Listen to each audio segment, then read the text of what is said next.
May test. Magandang mga po. Okay. Even though may malakas ulan, walang problema, right? Kahit na malakas po yung ulan, wala pong problema. Because we are here, safe. We are safe. Dahil tayo po ay ligtas dito.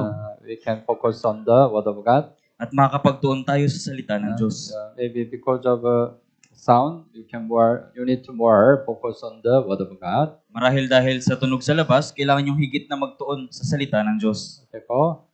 Bago po tayo magsimula, malalangin po tayo.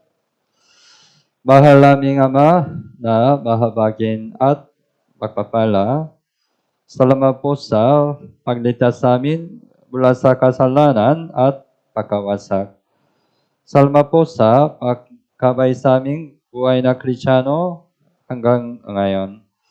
Salamat po sa pagbigay mo sa amin ng dakilang pagkakataon na magaral ang salita ng Diyos. Hiniling po namin na buksan mo ang aming puso at tainga sa salita ng Diyos. Naway maunawan namin ang salita ng Diyos sa pamamagitan ng tulong ng Banal na Espiritu. Pakiusap, maunawan namin ang kalooban ng Diyos sa pamamagitan ng salita ng Diyos. Mula sa simula hanggang sa matapos, kami ay nagtitiwala lamang sa iyong habag at biyaya. Ito po ang aming dalangin sa pangalan ni Jesus. Amen. Okay po, buksan mo ang Biblia, ikalawang Timoteo chapter 4. Ikalawang Timoteo chapter 4. 7. Ikalawang Timoteo chapter 4, 7 and 8. 7 and 8.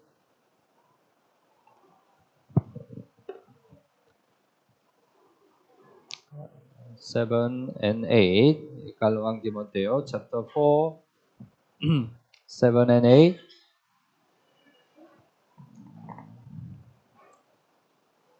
Okay po, basahin po natin ng sabay-sabay. Nakipaglaban ako ng mabuting pakikipaglaban, natapos ko na ang aking takbuhin, iningatan ko ang pananampalataya, kaya't mula ngayon ay nakalaan na sa akin ang putong ng katuwiran na ibibigay sa akin ng Panginoon na tapat na hukom sa araw na iyon. At hindi lamang sa akin, kundi sa lahat din naman ng mga naghahangad sa kanyang pagpapakita. We are learning 2 Timothy. Tayo po ay nag-aaral ng ikalawang Timoteo. 2 Timothy was written by Apostle Paul. Yung ikalawang Timoteo po ay isinulat ni Apostol Pablo. It was written before Apostle Paul died, when his death was very near. Ito po ay isinulat ni Apostol Pablo nung malapit na yung kanyang kamatayan. Before his death, he reminded his life. At bago siya mamatay, inalala niya yung kanyang naging buhay. And he confessed like this. At ganito yung kanyang pagtatapos. So, verse 7, nakipaglaban ako ng mabuting pakikipaglaban. So we learn, right? After salvation, we have to fight a good fight. Pinag-aralan po natin na pagtapos ng kaligtasan, dapat na makipaglaban tayo ng mabuting pakikipaglaban. We learned, we have three kinds of fighting. Meron po tayong tatlong uri ng pakikipaglaban. Ano po? We have to fight for our fleshy desire. Kailangan nating makipaglaban sa ating pagnanasa ng laman. We have to fight for this world. Kailangan nating makipaglaban sa sanlibutan ito. We have to fight for Satanas. At kailangan nating makipaglaban kay Satanas. And ngayong araw, verse 7, natapos ko na ang aking takbuhin. After we got to salvation, we have to run the race. Pagkatapos ating magkaroon ng kaligtasan, dapat na tumakbo tayo sa ating takbuhin. Kung ganun, anong landas ang dapat nating takbuhin? Anong landas? Yeah. Ang landas na dapat nating takbuhin ay ang landas na itinakda ng Diyos. Itinakda ng Diyos. Yeah, ito ay importante. So today let's think about the race we have to learn. Kaya ngayon po pag-iisipan natin yung takbuhin na dapat nating takbuhan. Yeah. But we have to run the race that God determined. Pero kailangan nating tumakbo sa takbuhin na yung Diyos ang nagtakda. Ang landas na itinakda ng Diyos. Minsan, ang landas na nais ko ay hindi kapareho ng landas na nais ng Diyos. Tama ba? Buksan mo ang Biblia, Isaiah chapter 55. Isaiah chapter 55. Isaiah 55 verse 8.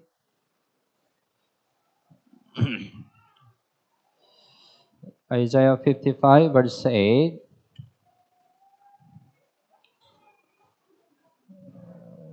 Okay po, basahin po natin ng sabay-sabay. Sapagkat ang aking mga pag-iisip ay hindi ninyong mga pag-iisip, ni ang inyong mga pamamaraan ay aking mga pamamaraan, sabi ng Panginoon. Ang aking mga pag-iisip ay hindi ninyo mga pag-iisip, ni ang inyong mga pamamaraan ay aking mga pamamaraan. Right? Magkaiba. If your way, God's way different, which way you have to follow? Kapag yung paraan mo at yung paraan ng Diyos ay magkaiba, anong daan yung dapat mong lakaran?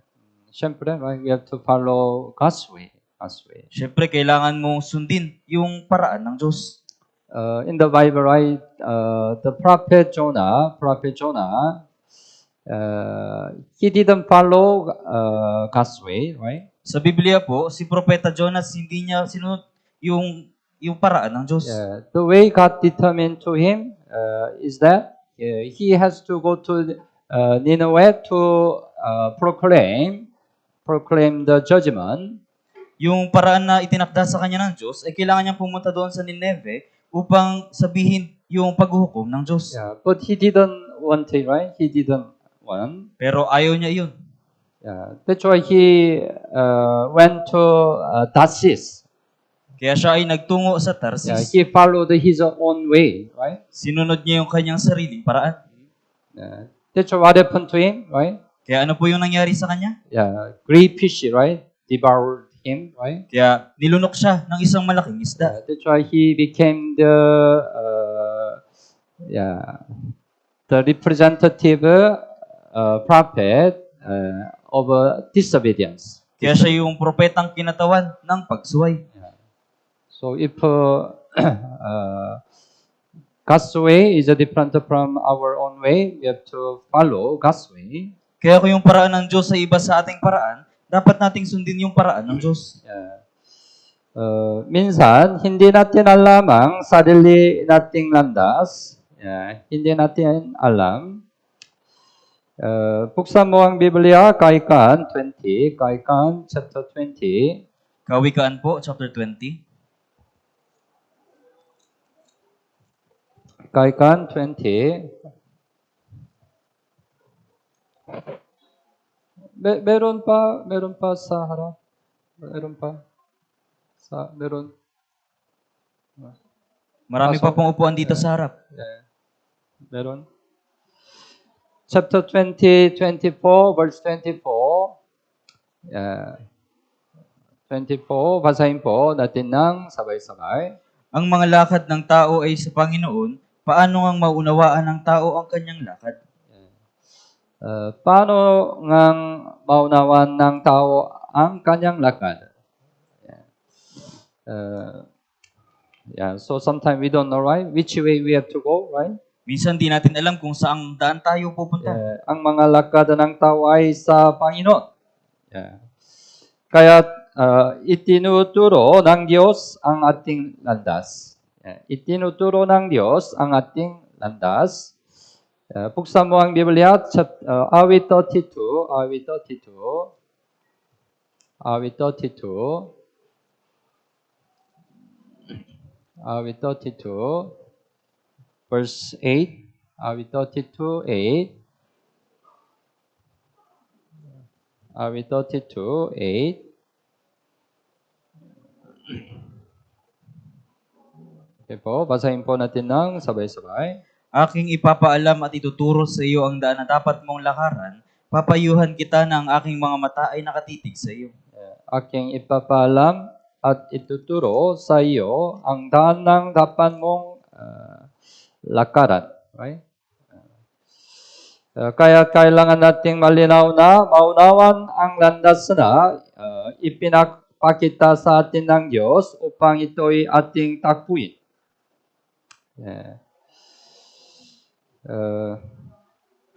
Pag-isipan natin, ang landas na itinakda ng Diyos na dapat nating takbuhin. Anong landas? Una, ang may ang sinaunang landas. Ano ang sinaunang landas? Buksan mo ang Biblia, Jeremiah chapter 6. Jeremiah chapter 6. Jeremias po, chapter 6.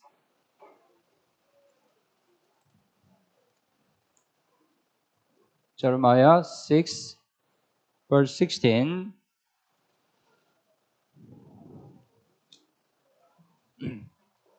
Verse 16, Jeremiah chapter 6, 16.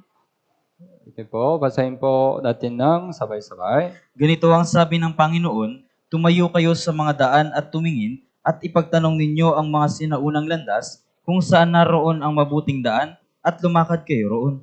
At kayo makakatagpo ng kapahingahan para sa inyong mga kaluluwa, ngunit kanilang sinabi, hindi kami lalakad doon. Right? Ang mga sinaunang landas, kung saan naroon ang mabuting daan. Ang sinaunang landas ay ang daang ibinigay ng Diyos sa Israel sa pamamagitan ng kanyang salita sa Lumang Tipan. Unit hindi sila lumakad sa sinaunang landas, kundi sa daang ninanais nila. Right? Lumakad kayo roon. Ang mga sinaunang landas. But unit, kanilang sinabi, hindi kami lalakad doon. They are very stubborn, right? Napakatigas po ng kanilang puso. Jeremiah chapter 18, buksan mo ang Biblia, Jeremiah chapter 18, verse 15, Jeremiah chapter 18, verse 15. 15 also, basahin po natin ng sabay-sabay. Ngunit kinalimutan ako ng aking bayan, sila'y nagsusunog ng insenso sa mga titunay na Diyos, at sila'y natisod sa kanilang mga lakad, sa mga sinaunang landas, at lumakad sa mga daan sa tabi-tabi, hindi sa lansangang bayan. Sila'y natisod sa kanilang mga lakad, sa mga sinaunang landas.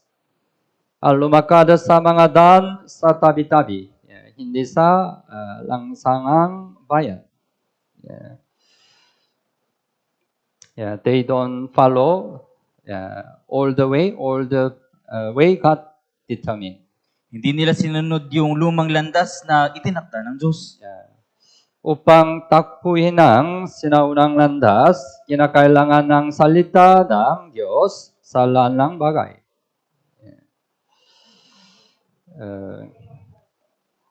Because God showed what's all the way through His word.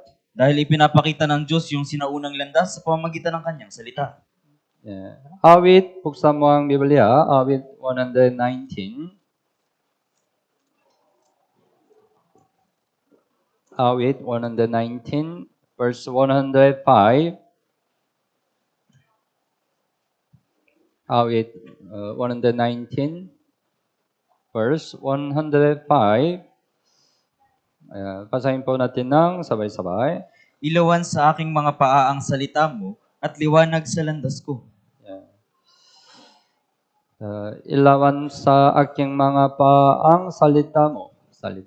Okay? Liwanag sa landas ko. If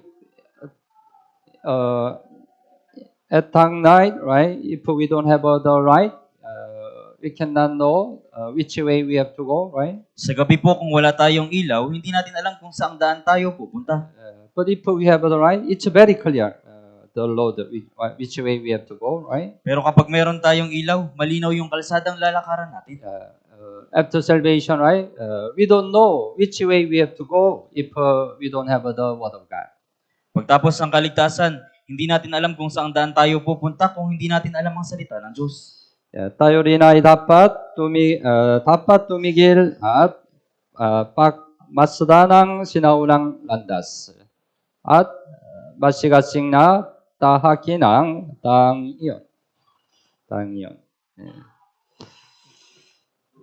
Sapat na ang sinaunang landas, hindi na kailangan maghanap ng bagong landas. Hindi kailangan bagong landas. It's enough. We have already the Word of God, right? Sapat na po na meron tayong salita ng Diyos. It's ito ay sinaunang landas. What's the problem? What's the problem of the Catholic? Ano po yung problema sa Katoliko? What do you think? What's the most what's the greatest problem in Catholic? Ano po sa tingin nyo yung pinaka-problema sa Katoliko? They left ang sinaunang landas. They left sinaunang landas. Iniwan nila yung sinaunang landas. Right? God gave us the Bible, only the Bible, right? Ibinigay sa atin ng Diyos yung tanging Biblia. But Catholic, right? They added many tradition and also their own doctrine. Pero sa Katoliko, idinagdag nila yung kanilang sariling turo at mga kaugalian. Even they consider their tradition is more important than the Bible. Itinuturing din nila na yung tradisyon nila at kaugalian ay mas mabuti kaysa sa Biblia.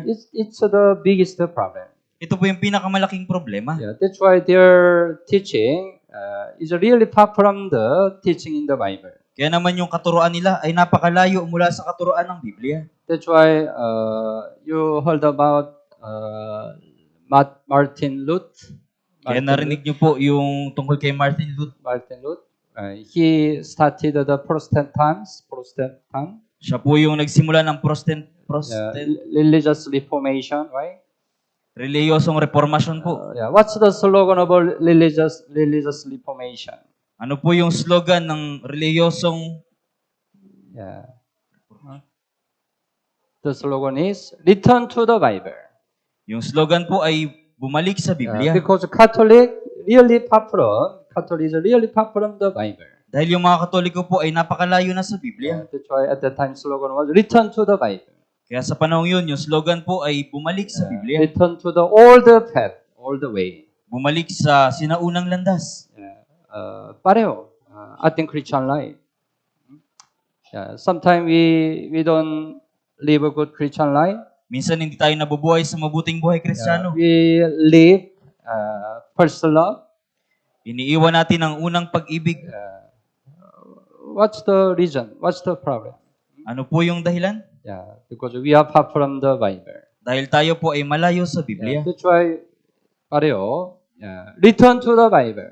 Kaya pareho po, bumalik sa Biblia. Return to all the way, all the path. Bumalik sa sinaunang landas. Then we can restore our Christian life. Upang mapanumbalik natin yung ating pamumuhay Kristiyano. So you can check yourself. Where is your heart? Kaya suriin mo yung sarili mo. Nasaan ba yung iyong puso? How close your heart to the Word of God? Gaano ba kalapit yung puso mo sa salita ng Diyos? Return to the Bible. Bumalik sa Biblia. Return to the all the way. Bumalik sa sinaunang landas. Sinangunang landas. Pangalawa, may makipon na landas. Makipon na landas. Ang landas na itinakda ng Diyos para sa atin ay hindi ang maluwang na landas, kundi ang makipon na landas.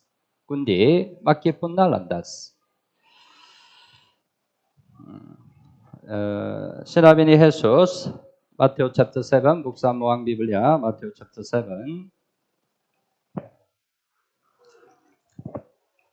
Matthew 7, verse 13 and 14. Matthew 7, 13 and 14. Okay po. Basahin po natin ng sabay-sabay. Pumasok kayo sa makipot na pintuan, sapagkat maluwang ang pintuan at malapad ang daang patungo sa kapahamakan, at marami ang pumapasok doon. Sapagkat makipot ang pintuan at masikip ang daang patungo sa buhay, at kakaunti ang nakakatagpo niyon. Sinabi ni Jesus, right? Verse 13, pumasok kayo sa makipon na pintuan. Ano ang makipon na pintuan? Makipon na pintuan ay pintuan ng kaligtasan. Tama po ba? Sapagkat maluwang ang pintuan at malapad ang daang patungo sa kapahamakan. At marami ang pumapasok doon. Sapagkat makipot ang pintuan at magsikap ang daang patungo sa buhay at kakaunti ang nakakatakbo niyo. It means, right? Very few enter the narrow gate. Ibig sabihin, kakaunti yung nakakapasok doon sa makipot na pintuan. It means very few get the salvation. Ibig sabihin, kakaunti lang yung magkakaroon ng kaligtasan. The door of salvation is a narrow gate. Yung pinto ng kaligtasan ay makipot na pintuan.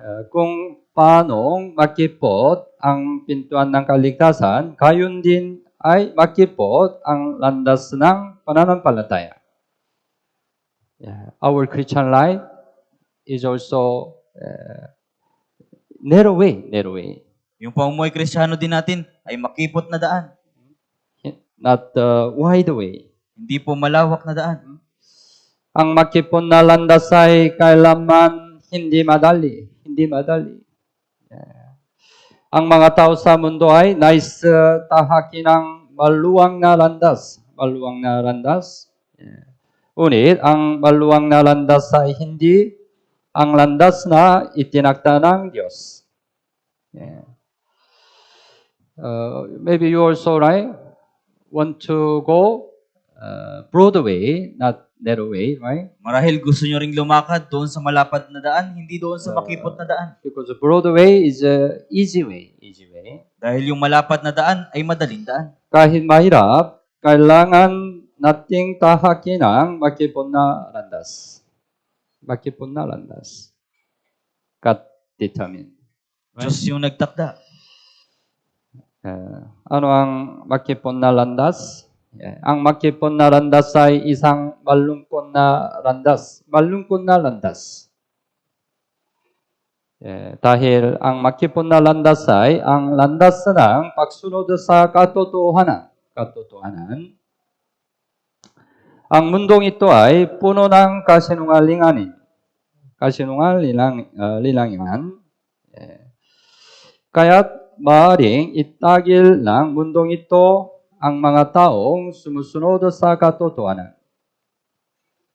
Right? You after salvation, you have experience. Pagkatapos ng kaligtasan, naranasan nyo po ba? When you try to live according to the truth, you will have many difficulties. Kapag sinusubukan yung mabuhay ayon sa katotohanan, nagkakaroon kayo ng maraming kahirapan. Sometimes the people in this world isolate you, right? Minsan, yung mga tao ng sanlibutan, iniiwasan kayo. Right? because our Christian life is a narrow way, Dahil yung ating pamumuhay Kristiyano ay makipot na daan. ang aming iglesia na nangangaral ng tunay na ebanghelyo ay inuusing ng mga iglesia ng salibutan.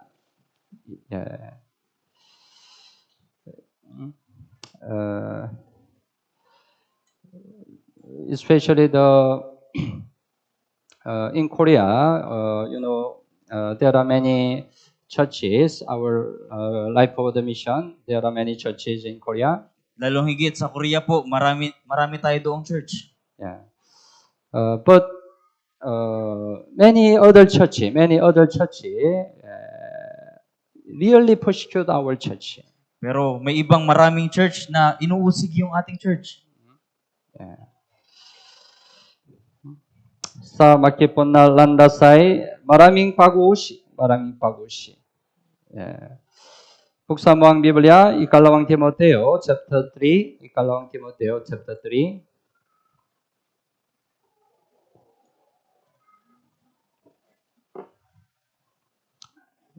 Verse 12, ikalawang Timoteo, chapter 3, 12.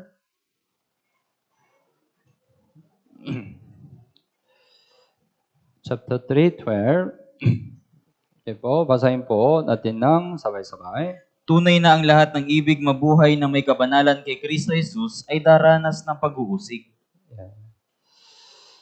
Tunay na ang lahat ng ibig mabuhay na may kabanalan kay Kristo Jesus ay daranas ng pag-uusig.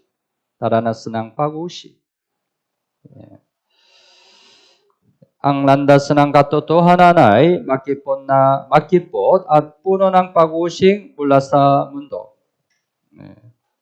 Sa kabilang banda, ang mga nakikipagkompromiso sa salibutan at lumalakad sa maluwang na daan ay hindi nakakaranas ng pag-uusig.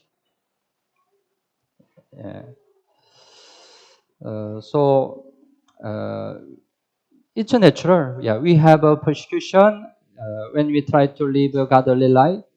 Kaya natural po na mauusig tayo kapag sinusubukan nating mabuhay sa kabanalan. Maybe some of you here today, you are the only one who got saved in your family. Marahil meron dito na kayo lang yung tanging ligtas sa inyong pamilya. Maybe other family member or the relatives are Catholic. Marahil yung ibang miyembro ng pamilya, yung mga kamag-anak ay Katoliko. Yeah. Then maybe they don't want you go to our church. Kaya marahil ayaw nila na pumupunta ka sa church natin. Yeah. But you come to our church, to listen to the word of God. Pero pumupunta ka sa ating church para makinig ng salita ng Diyos. Right? Yeah. But if you don't come to our church today, you can please your family. Pero kapag hindi ka pupunta sa church ngayong araw, mabibigyang lugod mo yung pamilya mo. Right? Yeah. Then they will not persecute you, right? Pagkatapos hindi ka nila uusigin. If you compromise with this world, you will not have any persecution. Kapag nakipagkaibigan ka sa sanlibutan ito, hindi ka daranas ng pag-uusig. Noong panahon ng lumang tipan, ang mga huwado na propeta ay inuusig ang mga tunay na propetang magdadala ng salita ng Diyos. May halimbawa, inusing ng mga huwado na propeta si Propeta Mikaya na tapat sa salita ng Diyos. Buksan mo ang Biblia, the First King, chapter 22. Unang Hari, chapter 22. Chapter 22, verse 6. Verse 6. May halimbawa, 22, verse 6.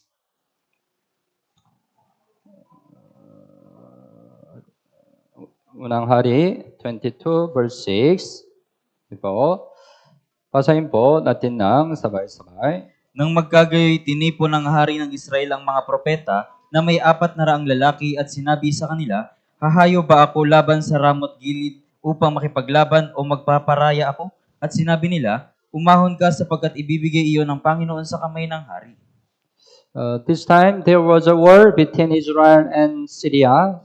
Sa pagkakataong ito, merong digmaan sa pagitan ng Israel at ng Syria. But at that time, the king of Israel wanted to know what's God's will, Pero sa pagkakataong iyon, nais malaman ng hari ng Israel kung ano ang kalooban ng Diyos. whether they continue proceed the war or not. Kung kailangan ba nilang ipagpatuloy yung digmaan o hindi. That's why king of Israel asked to the prophet at that time. Kaya yung hari ng Israel, nagtanong sa mga propeta. There was a 400 prophet. Merong apat na raang mga propeta. But the problem, 400 prophet was a false prophet. Pero yung problema, yung apat na raang propeta ay mga bulaang propeta. But only one prophet, Micaiah, was different. Pero tanging isang propetang si Mikaya ay naiiba. Verse 7 and 8, also, basahin po natin ang sabay-sabay. Ngunit sinabi ni Jehoshaphat, wala ba ritong ibang propeta ng Panginoon upang makasangguni tayo sa kanya? At sinabi ng hari ng Israel kay Jehoshaphat, may isa pang lalaki na maaari nating isanggunian sa Panginoon, si Mikaya na anak ni Imla, ngunit kinapopuotan ko siya sapagkat hindi siya nagpapahayag ng mabuti tungkol sa akin. Kundi kasamaan at sinabi ni Jehoshaphat, huwag magsalita ng ganyan ang hari. Micaiah, the prophet Micaiah was different. Si Propeta Mikaya po ay naiiba. But the king knew that he doesn't always give the word good thing. Pero alam ng hari na hindi siya nagbibigay ng magandang bagay. Hindi siya nagsasabi. Right, verse 8. Unit, kinapopotan ko siya sapagkat hindi siya nagpapahayag ng mabuti tungkol sa akin, kundi kasamaan. Right? Si Propeta Mikaya ay nagsalita lamang ng mga salita mula sa Diyos. Verse 13 hanggang 13 and 14 also, chapter 22, 13 and 14, basahin po natin ng sabay-sabay. Ang sugo na humayo upang tawagin si Mikaya ay nagsalita sa kanya, ang lahat ng mga salita ng mga propeta ay kasiyasiya sa hari. Hayaan mong ang iyong salita ay maging gaya ng isa sa kanila at magsalita ka ng kasiyasiya. At sinabi ni Mikaya, buhay ang Panginoon, kung ano ang sabihin ng Panginoon sa akin, iyon ang aking sasabihin. Then the messenger said to prophet Micaiah like this. Pagkatapos ganito yung sinabi nung messenger doon kay Propeta Mikaya. Right? Hayaan mong ang iyong salita ay maging gaya ng isa sa kanila. Already 400 prophet, they gave a good word to the king. Nangyari na yung apat na raang mga propeta, nagsabi ng mga magagandang bagay doon sa hari. That's why you also follow them. You also follow other 400 prophets. Kaya sundin mo rin yung apat na raang mga propeta. Then you can please the king. Pagkatapos, mabibigyang lugod mo yung hari. But Prophet Micaiah, sinabi niya, kung ano ang sabihin ng Panginoon sa akin, iyon ang aking sasabihin. Right? He could maybe in this situation, right? He feared the situation. Marahil sa pagkakataong yun, natakot siya sa kalagayan. 400 prophet prophesied in this way. Apat na raang mga propeta yung nagpahayag sa ganitong paraan. But his prophecy was different from them, right? Pero kanyang pagpapahayag ay iba sa kanilang But pagpapahayag. his prophecy against the king. Dahil yung propesiya niya ay laban sa hari. Maybe he can die. He can die, right? Kaya marahil siya ay mamatay. Right? But he was not surrender in that situation. Pero hindi siya natakot doon sa kalagayan. Whatever prophecy I will prophesy. When God, I will prophesy the prophecy the God gives to me. Anumang propesiya ay ipopropesiya ko na binigay sa akin ng Diyos. But what was the result? Pero ano yung naging resulta? Si Propeta Mikaya, natapan na nakayan ng salita ng Diyos ay sa huli ay inusik. 24, chapter 22, verse 24 hanggang 27. 24 hanggang 27. Basahin po natin ng sabay-sabay. Pagkatapos ay lumapit si Zedekias na anak ni Kanaana, sinampal si Mikaya at sinabi, "Paano umalis ang Espiritu ng Panginoon mula sa akin upang magsalita sa iyo?" Sinabi ni Mikaya, "Makikita mo sa araw na iyon kapag ikaw ay pumasok sa pinakaloob na silid upang magpubli." Sinabi ng hari sa Israel, "Takpin si Mikaya at ibalik kay Amon na tagapamahala ng lungsod at kay Joas na anak ng hari. At inyong sabihin, ganito ang sabi ng hari, ilagay ninyo ang taong ito sa bilangguan at tustusan ninyo siya ng kaunting tinapay at tubig hanggang sa ako'y dumating na payapa." Yeah. 27, right? Pagkatapos ay lumapit si Zedekias na anak ni Kanana. Sinampal si Mikaya. Sinampal. Alam mo ba sinampal? Yeah. And also, Prophet Mikaya was confined in the prison. At si Propeta Mikaya din ay nabilanggo. Yeah. When he preached the truth, the word of God, right? What's the result? Nung ipinangaral niya yung katotohanan ng salita ng Diyos, ano yung naging resulta? He received a great persecution. Tumanggap siya ng matinding pag-uusig. Yeah. It's a result. He didn't compromise with the other false prophet, right? Ito yung resulta dahil hindi siya nakipagkasundo sa ibang mga propeta. Yeah. Maybe all the prophet in the Old Testament, right? They didn't compromise. Marahil lahat ng propeta doon sa lumang tipan ay hindi sila nakipagkasundo. They preached the word that they received from God. Ipinangaral nila yung salita na tinanggap nila mula sa Diyos. The prophet Elijah also, right? He fought with the false prophet. Si Propeta Elias din po ay nakipaglaban sa mga bulaang propeta. 450 propeta ni Baal. 470 propeta ni Baal. 400 na mga propeta ni Asera. 400 propeta ni Asera. He was alone. Siya po ay nag-iisa. He fought with 850 false prophet. Siya ay nakipaglaban doon sa 850 na mga bulaang propeta. He didn't fear, right? Hindi siya natakot.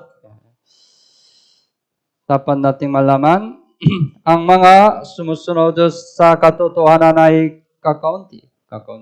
Unit, ang mga nasa kasinungalingan ay marami. Dahil dito, ang buhay ng kakaunti taong nasa katotohanan ay kailanman hindi naging madali. Gayunman, hindi kailangan matakot. Don't fear. Huwag pong matakot. Sinabi ni Jesus din, buksan mo ang Biblia, Lucas chapter 12. Lucas 12, verse 32. Lucas 12:32. Okay po, basahin po natin ng sabay-sabay. Huwag kayong matakot, unting kawan, sapagkat nakakalugod sa inyong ama na ibigay sa inyo ang kaharian. Huwag kayong matakot. Munting kawan, right? Munting kawan. Anong ibig sabihin? Save the people are few. Yung mga ligtas sa tao ay kakaunti. Truly save the people are very few. Yung tunay na ligtas na tao ay kakaunti. It's the same our time. Pareho din po sa panahon natin. Right? But don't fear. Pero wag po kayong matakot. Don't fear. Hindi nalulugod ang Diyos sa karamihan, kundi sa kakaunti dapat sa katotohanan. Buksan mo ang Biblia, Unang Korinto chapter 10. Unang Korinto chapter 10, verse 5. Unang Korinto chapter 10, verse 5. Chapter 10, verse 5. Okay po, basahin po natin ng sabay-sabay. Subalit hindi nalugod ang Diyos sa karamihan sa kanila sapagkat sila'y binawal sa ilang. Yeah. Hindi nalugodo ang Diyos sa karamihan sa kanila. Right? It happened in Old Testament. Nangyari po ito sa lumang tipan. Moses sent 12 spies to check the land of Canaan. Isinugo ni Moises yung 12 espiya para suriin yung Kanaan. Yeah. Then only except Joshua and Caleb, all the spies complained the land. Pero maliban kay Joshua at Caleb, yung ibang mga espiya ay nagreklamo. At that time, the number of the Israelites. Sa panahon yun, alam niyo po ba kung ilan yung bilang ng mga Israelita? The men over 20 years, 600,000. Yung mga matatanda po na higit sa 20 yung kanilang edad, sila ay 600,000. Yeah. But only Joshua, Caleb, right? They entered to the land of promise, Canaan. Pero tanging si Joshua at Caleb lang yung pumasok doon sa lupang pangako na Kanaan. Right? Multitude. Right? Konti lang. God didn't please this number. Yung Diyos ay hindi nalagod sa bilang na ito. Even though it's a few, they really belongs to God, right? Kahit na ito ay kakaunti, sila ay talagang kabilang sa Diyos. Yeah. So we also go to narrow way. Kaya tayo po, dumaan din tayo sa makipot na daan. Sa anumang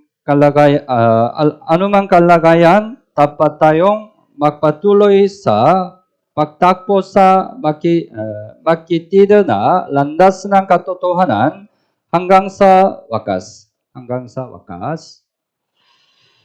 Buksan mo ang Biblia, ikalawang Korinto chapter 13. Chapter 13, verse 8.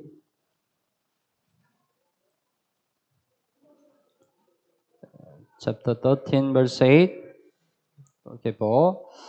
Basahin po natin ng sabay-sabay. Sapagkat kami walang magagawang anuman laban sa katotohanan, kundi tanging para sa katotohanan.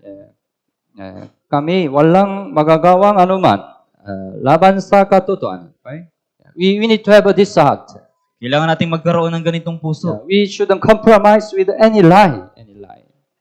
Dapat na hindi tayo makisama sa anumang We kasinungalingan. have to only follow the truth, Dapat na sundin lamang natin yung katotohanan. even though it's a narrow way, Kahit na ito ay makipot even na though daan. it's really not easy. Kahit na ito ay talagang hindi madali. We have to hold on the truth. Dapat nating panghawakan ng katotohanan. Yeah.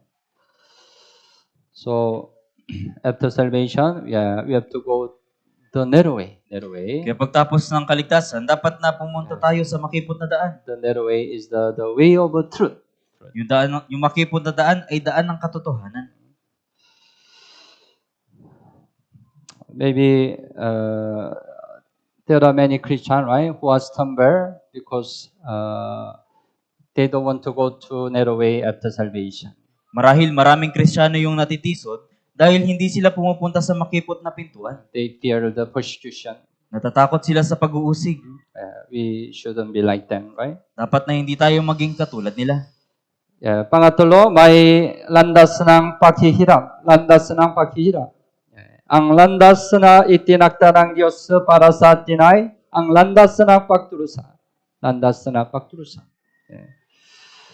Buksan mo ang Biblia, Deuteronomy chapter 8, verse 2. Deuteronomy chapter 8, verse 2.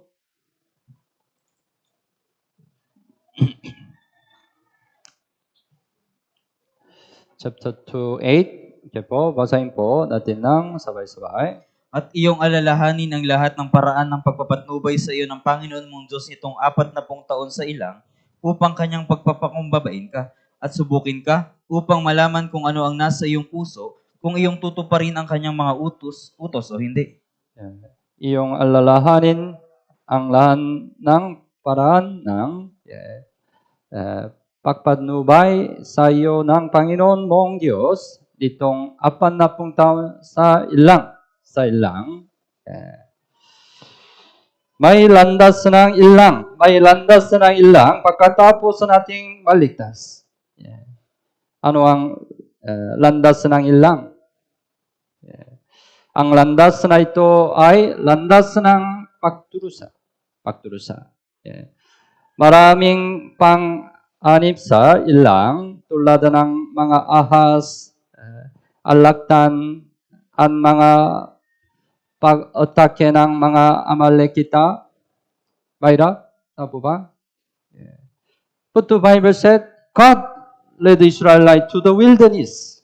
Pero sinabi ng Biblia, pinatnubayan ng Diyos yung mga Israelita doon sa ilang. The life in the wilderness explain our Christian life. Yung buhay doon sa ilang, ipinapaliwanag yung ating pamumuhay Our Kristiyano. Christian life is the life of oppression. Yung ating pamumuhay Kristiyano ay buhay ng kahirapan. Maraming akain tayo ng Diyos sa landas ng pagdurusa kahit tayo'y ligtas na. Tama ba? Tulad ng mga surilaning financial karamdaman at mga problema sa pamilya. Tama ba? May maraming problema sa ating buhay. Pagdurusa. Maybe some of you experience, right?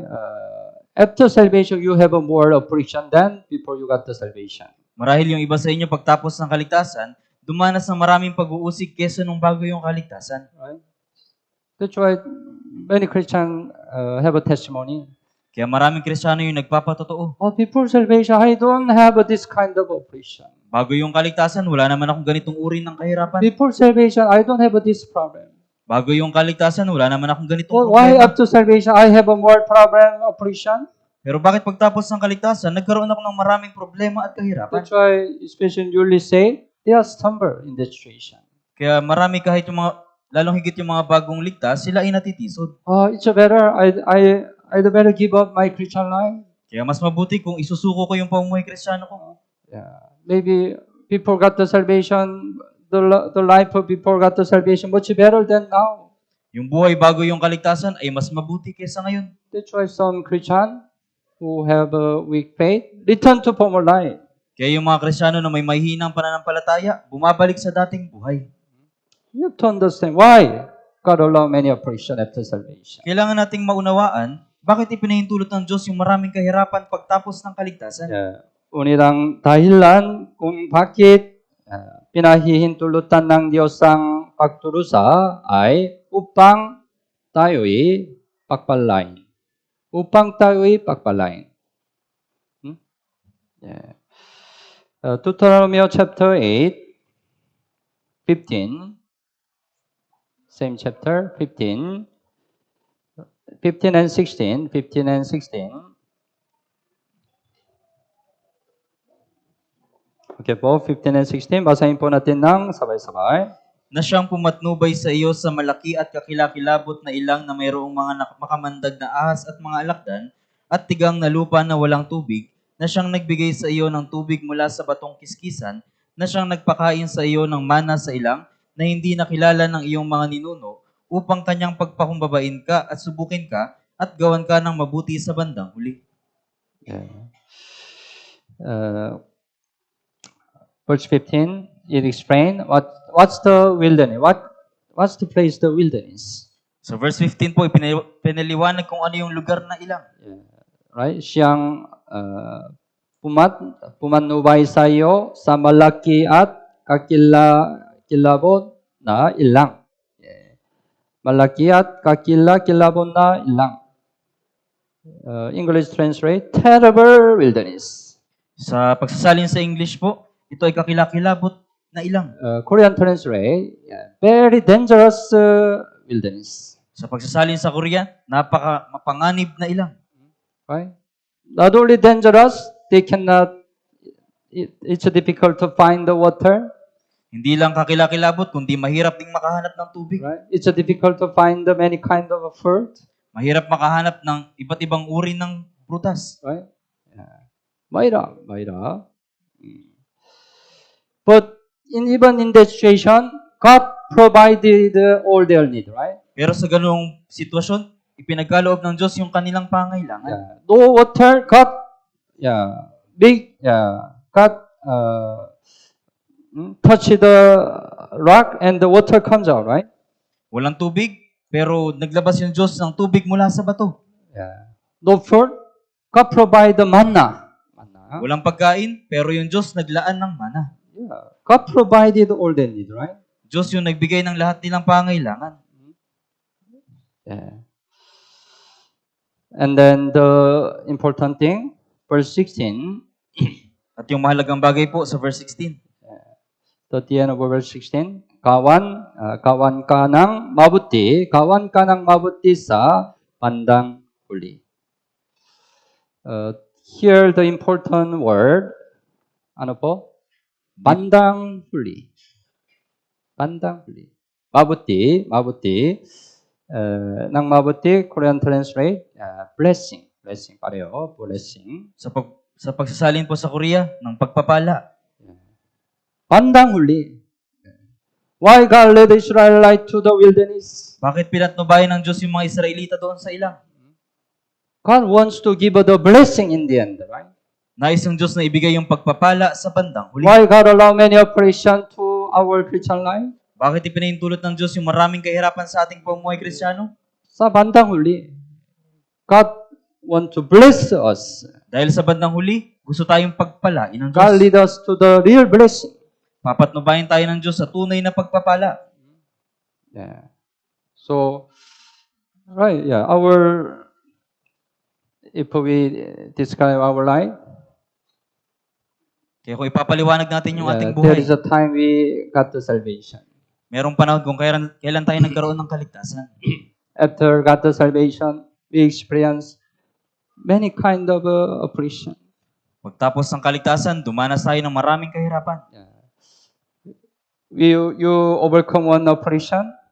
Napagtagumpayan mo yung isang kahirapan. It doesn't mean you don't have any other oppression. Hindi po nangangahulugan na hindi ka na magkakaroon ng ibang kahirapan. Other oppression will come again. Yung ibang kahirapan ay darating. Tuloy. Right? But God allowed. Pero ipinahintulot ito ng Diyos. Even though God allowed the oppression, in this oppression, God also help you to overcome.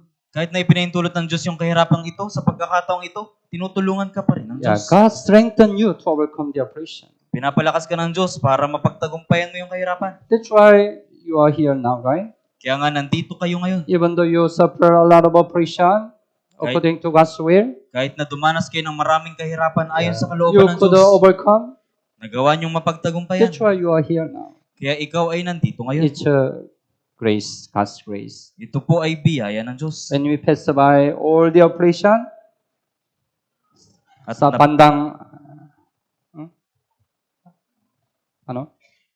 napagdaanan niyo po yung maraming kahirapan bandang sa bandang huli. bandang huli. God prepared the real blessing. Ang Diyos ay naghanda ng malaking pagpapala. Of course, sometimes we don't have this blessing in this world. Minsan yung ganitong pagpapala, hindi natin makukuha sa sanlibutan. But it's clear, when we go to heaven, God already prepare all the blessing. Pero malinaw, nasa langit inihanda na ng Diyos yung maraming pagpapala. bandang huli. It's important. bandang huli. So, if you are in the affliction now, look at the blessing sa bandang huli. Kaya kung kayo ay nasa kahirapan ngayon, tingnan niyo yung pagpapala doon sa bandang huli. Long time ago, I remember 2014.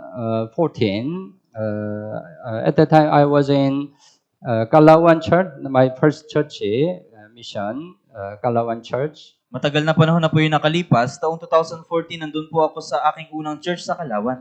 Then the 2014, the March we had we could have the church building inauguration, Kalawan Church. At nung March 2014, nagkaroon ng church inauguration ng Kalawan. But after 3 months, it happened. I'm not sure some of you remember what happened at that time. Pero paglipas ng 3 buwan, hindi ko po alam kung naalala niyo kung ano yung nangyari. There was a great typhoon. Nagkaroon po ng matinding bagyo. Yeah, it's a really strong typhoon. Ito ay napakalakas na bagyo. It was my first experience. This kind of strong typhoon. Ito po yung unang karanasan ko ng napakatinding bagyo. And also, I heard some brother there who have lived Kalawan for a long time. At may mga brothers doon na nanirahan sa Kalawan ng mahabang panahon. He also testified. It's my first time in my life. I experienced first time this kind of strong typhoon. Nagpatotoo rin siya na sa buong buhay niya, doon niya lang naranasan yung ganong kalakas na bagyo. It's really strong. Ito ay talagang There's a napakalakas. full light. I was in the house. Full light. Malakas sa hangin. Malakas sa hangin. Kaya doon ay merong malakas na hangin. And also, malakas ulan. Yeah. Then, in the morning, when I go out the house, of course, all the place destroyed, all the tree destroyed. At kinabukasan, paglabas ko ng bahay, lahat ng puno ay nasira na. Then, I arranged several things in my house. I go to church in the afternoon. At inayos ko yung ilang bagay sa aking bahay at sa hapon pumunta ako ng church. Because the morning, the road already blocked by the many tree. I cannot go to church. Dahil nung umaga, hindi ako makadaan dahil hinarangan ng mga puno yung kalsada. But afternoon, I could arrive the church. Pero sa hapon, nakarating ako ng church. But I was really surprised. Pero ako'y talagang nagulat. Because, the church building, roof, meron roof, right?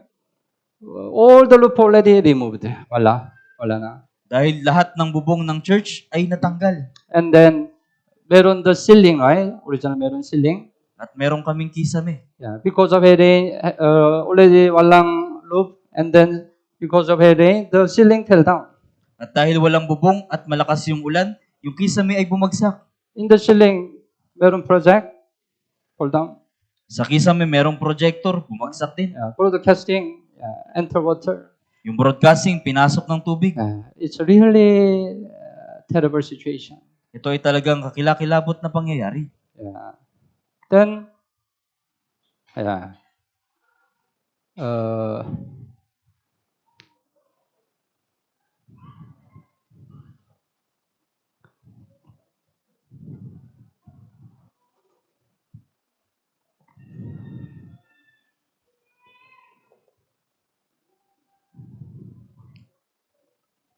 then my heart is really painful.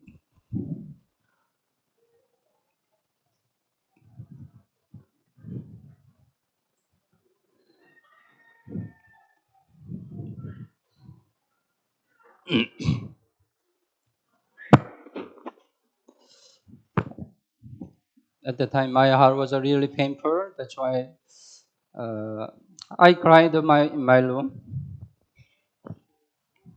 At dahil yung sa pagkakataong yun, yung puso ko ay talagang nasaktan, umiyak ako sa aking kwarto.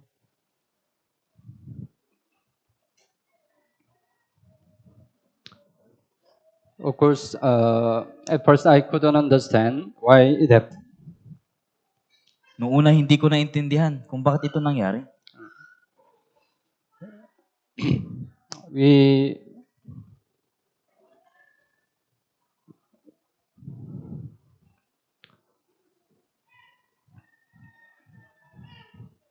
I thought we made a beautiful church building, Ginawa namin yung magandang church building. and then from now we can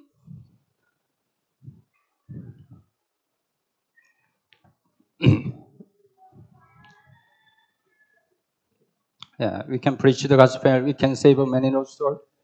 Pagkatapos namin itayo yung magandang church building, makakapangaral kami ng ebanghelyo, makapagliligtas kami ng maraming kaluluwa. Why it happened? Pero bakit ito nangyari? But even though I couldn't understand, at first. Later, I could understand. Pero nung una kahit na hindi ko maintindihan, pero kalaunan ay naintindihan ko na. I understood it's a God's will. Naintindihan ko na ito ay kalooban ng Diyos. I had a convinced God allowed. Nakumbinsi ako na ipinahintulot ito ng Diyos. God, after the typhoon, I checked the typhoon course. There is a typhoon course, right? Which way typhoon goes, right? Typhoon course. Pagtapos ng bagyo, tiningnan ko kung saan yung naging daan ng bagyo. Yeah. Then I became you. Typhoon exactly passed by Kalawan, our church. At nalaman ko na yung bagyo ay talagang dumaan doon sa Kalawan Church. That's why it could be strong like that. Yeah. Because I accept it. God guide the typhoon our church. Dahil tinanggap ko yung kalagayang yun, kaya pinatnubayan ng Diyos yung bagyo sa Of amin. course, because of typhoon, church building destroyed. Pero syempre, dahil sa bagyo, nasira yung church building. We had a lot of loss physically, right? Maraming nawala sa amin. Yeah, we have to build a new roof. We have to buy new project. Kailangan namin muling itayo yung church building, yung bubong ng church building, bumili ng bagong projector. Of course, it's a great loss physically. Syempre sa physical, ito ay malaking But kawalan. spiritually, we learn the many things. Pero sa spiritual, natuto kami ng maraming Through bagay. that situation, many brothers and sisters, all the brothers and sisters could have one mind. Dahil sa pangyayaring iyon, maraming brothers at sisters yung nagkaroon ng iisang pag-iisip. And even though we had a physically lost, a lot of loss, but all the brothers and sisters are safe. Pero kahit na kami ay nagkaroon ng physical na pagkawala, pero lahat ng brothers at sisters ay ligtas. Yeah. And then, through God's help, right?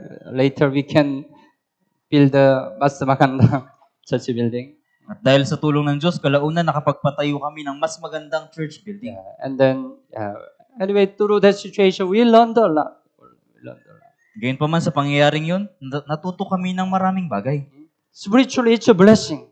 Sa spiritual, ito ay pagpapala. Yeah. And I learned, I experienced God's love so much at that time. At naranasan ko rin ng higit yung pag-ibig ng Diyos. I meditate the word, 2 Corinthians chapter 7. Pinagbulayan ko po, 2 Corinthians chapter 7, 2 Korinto chapter 7, verse 4. 2 Corinthians chapter 7, verse 4.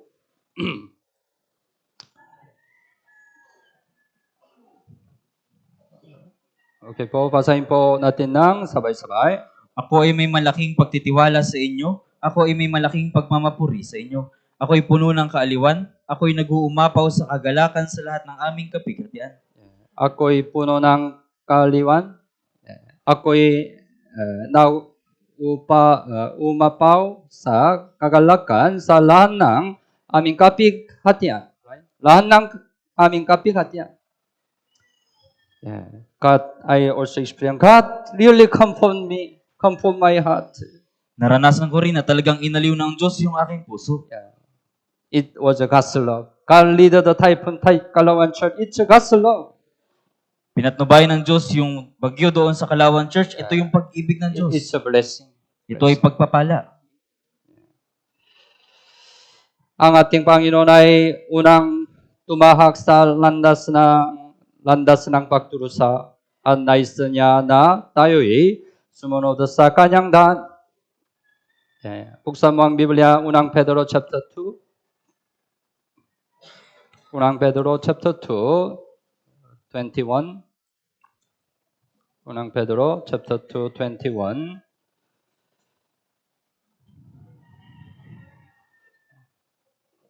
Chapter 2, 21.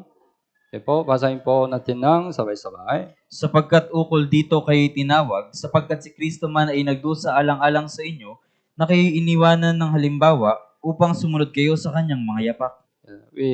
As we know, right? Jesus suffered on the cross. Gaya ng ating nalaman, si Jesus nagdusa doon sa krus. Kaya iniwanan ng halimbawa upang sumunod kayo sa kanyang mga yapak. Right? If Jesus suffered the affliction like that, how much we have to suffer affliction? Kung si Jesus ay nagdusa ng kahirapan sa ganung paraan, gaano tayo dapat ding magdusa? We also have to suffer affliction until we stand before the Lord. Dapat din tayong dumanas ng mga kahirapan hanggang sa tumayo tayo sa harap ng Panginoon. Gawa chapter 14, verse 22. Gawa chapter 14, 22.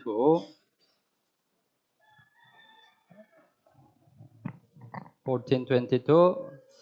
Basahin po natin ng sabay-sabay. Na pinapalakas ang mga kaluluwa ng mga alagad at pinapatatag ang loob nila na manatili pa sa pananampalataya at sinabi na sa pamamagitan ng maraming mga kapighatian ay kailangan pumasok tayo sa kaharian ng Diyos. In the early church also, there were a lot of oppression. Sa mga naunang church din po, nagkaroon ng maraming kahirapan. Because of oppression, some Christian are stumbled. At dahil sa mga kahirapan, maraming Kristiyano yung natisod. That's why Apostle encouraged them to abide in the Lord. Kaya hinimok sila ni Apostol Pablo na manatili sa Panginoon. Sa pamagitan ng maraming mga kapighatian ay kailangan pumasok tayo sa kaharian ng Diyos. You have to endure oppression until we go to heaven. Dapat tayong magtiis sa kahirapan hanggang sa makapasok tayo sa langit. It's the same to us. Ito po ay pareho din sa atin. So after salvation, we have to go the way of oppression. Pagtapos ng kaligtasan, dapat na pumunta tayo sa daan ng kahirapan. At may ang landas ng pangangaral ng Ebanghelyo. Ang landas na itinakda ng Diyos para sa atin ay ang pangangaral ng Ebanghelyo. Buksan mo ang Biblia, Gawa chapter 20. Gawa chapter 20, verse 24. Gawa 20, 24. So, basahin po natin ng sabay-sabay. Ngunit hindi ko itinuturing ang aking buhay na mahalaga sa aking sarili upang maganap ko lamang ang aking katungkulan at ang ministeryong tinanggap ko sa Panginoong Hesus na magpatotoo sa magandang balita ng biyaya ng Diyos. Apostle received the mission from the Lord. Tinanggap ni Apostol Pablo yung misyon mula sa Panginoon. Ito ay nagpapatuto sa magandang balita ng biyaya ng Diyos. Right? That's why he learned this race until the end. Kaya tumakbo siya sa takbuhing ito hanggang sa huli. He preached the gospel until he died. Ipinangaral niya ang ebanghelyo hanggang sa kamatayan. Ang landas ng pangangaral ng ebanghelyo ay landas ng pagdurusa din. Ngunit ang pagdurusang ito ay hindi dapat katakutan. Unang Timoteo chapter 1, verse 8. Ikalawang Timoteo chapter 1, 8. Ikalawang Timoteo chapter 1, verse 8. So, basahin po natin ng sabay-sabay. Huwag mong ikahiya ang pagpapatotoo sa ating Panginoon, ni sa akin na bilanggo niya, kundi makipagtiis ka alang-alang sa ebanghelyo ayon sa kapangyarihan ng Diyos. Kundi makipagtiis ka alang-alang sa ebanghelyo. We cannot avoid the oppression to preach the gospel. Habang ipinapangaral natin ang ebanghelyo, hindi natin maiiwasan ang kahirapan. But even though there is a lot of oppression, we shouldn't fear oppression. Pero kahit na maraming kahirapan, dapat na hindi tayo matakot sa mga kahirapan. Preaching the gospel is the way we have to go until the end. Dahil yung pangaral ng ebanghelyo ay yung daan na dapat nating puntahan hanggang sa huli.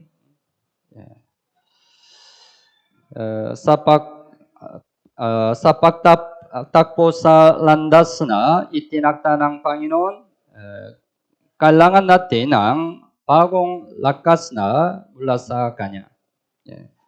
Bagamat hindi madali ang landas na dapat nating tahakin, may Diyos na nagbibigay sa atin ng bagong lakas. Okay?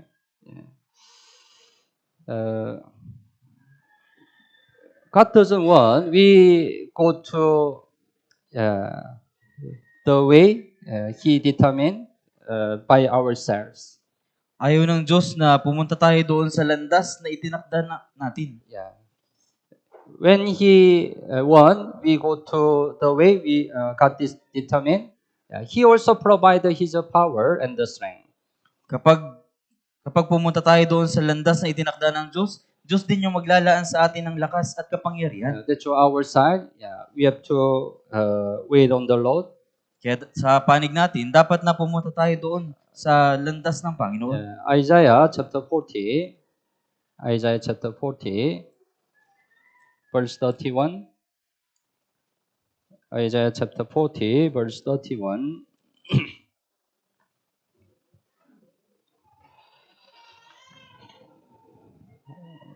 Chapter 40, 31. Basahin po natin ng sabay-sabay. Ngunit silang naghihintay sa Panginoon ay magpapanibagong lakas. Sila'y paiilang lang na may mga pakpak na parang mga agila. Sila'y tatakbo at hindi mapapagod. Sila'y lalakad at hindi manghihina. Silang naghihintay sa Panginoon ay magpapanibagong lakas, right? Bagong lakas. Sometimes, right, when we run this race, we are also discouraged. Minsan kapag tumatakbo tayo sa takbuhing ito, minsan tayo rin ay pinanghihinaan ng loob. And also we become very weary. At tayo ay nanghihina. Then we need a new strength, new power, right? Kaya kailangan natin ng panibagong lakas. Then our Lord will provide the new strength. Pagkatapos, yung Panginoon yung magbibigay ng panibagong lakas. That's why we can wait on the Lord. Kaya kailangan nating maghintay sa Panginoon. He will strengthen us again. Siya yung magpapalakas sa atin So ulit. that we can continue run the race. Kaya magagawa nating magpatuloy sa ating takbuhin. At ang taong tumatakbo hanggang wakas sa landas na itinakda ng Panginoon ay sa huli ay pinapatnubayan patungo sa landas ng kaluwalhatian. Landas ng kaluwalhatian. The huling verse, awit 73, buksan mo ang Biblia, awit 73, 24. Awit 73, 24. 73:24 basahin po natin ng sabay-sabay. Sa iyong payo ako'y iyong pinapatnubayan at pagkatapos ay tatanggapin mo ako sa kaluwalhatian. Pagkatapos ay tatanggapin mo ako sa kaluwalhatian. Right? Kaluwalhatian. It's a real blessing. Ito ay tunay na pagpapala. If we learn this way, God determined until the end, God will receive us. Kapag tumakbo tayo sa takbuhing itinakda sa atin ng Diyos, God will allow real blessing. Right? tatanggapin tayo ng Diyos at ipahintulot yung tunay na pagpapala. So, the race, we have to learn, God determined. Una, sinaunang landas. Pangalawa, makipon na landas. Ang landas ng paghihirap. Ang landas ng pangangaral ng Ebanghelyo. At landas ng kaluwalhatian. So, like a passport, before we stand before the Lord, we also have a testimony like a passport. Kaya gaya ni Apostol Pablo, bago tayo humarap sa Diyos, dapat na magkaroon tayo ng parehong patotoo ni Apostol Pablo. I have learned this race until the end. Tumakbo ako sa takbuhin hanggang sa huli. All together, our brothers and sisters, let's learn this race until the end. Lahat po tayong brothers at sisters ay takbuhin yung takbuhin hanggang sa huli. Okay po, malalangin po tayo. Mahal naming Ama na mahabagin at magpapala. Salamat po sa pagligtas sa amin mula sa kasalanan at pagkawasak. Salamat po sa pagbigay mo sa amin ng dakilang pagkakataon na mag-aral ng salita ng Diyos. Salamat po sa maunawan ang kalooban ng Diyos sa pamagitan ng salita ng Diyos. Hiniling po namin na sundin natin ang salitang natutunan natin ngayon. Tulungan mo po kami na mabubuhay ng higit na sumusunod sa iyo sa taong ito. magsisimula ang Trinate Bible Seminar sa September 22. Panginoon, kumilos po kayo sa pangitan ng Bible Seminar na ito upang maraming tao ang maligtas. Ito po ang aming dalangin sa pangalan ni Jesus. Amen.